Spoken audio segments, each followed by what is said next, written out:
ассалому алайкум дӯстон, хушомадед ба канали мо. Умедворам ки ҳаматон хубед. имрӯз барои шумо беҳтарин ва тозатарин хабарҳо барои шумо тайёр кардем.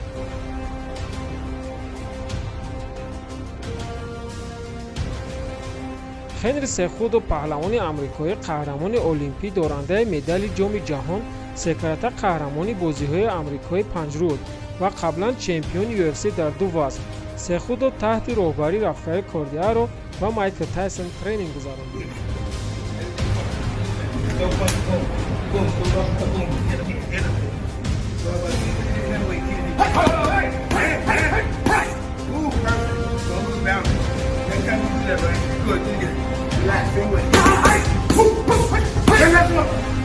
غالبی سابق قهرمان UFC خنری سخودو در بوکس‌های کسبی دبیوت خواهد کرد.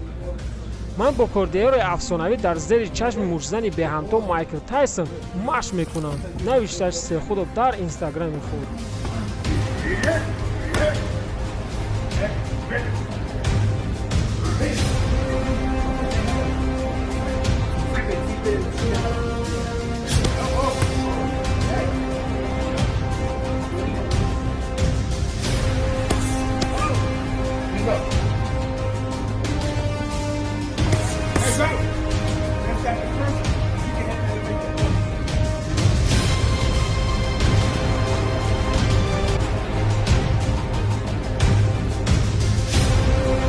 سابق قهرمان جهان اوید با بوکس مایکل تایسون برای تبلیغ مشت به KFC سابق UFC و مبارزه بلاتور واندرلی سیلوا 18 میلیون دلار پرداخت نکرد، گفت مربی تایسون رافائل کاردیارو.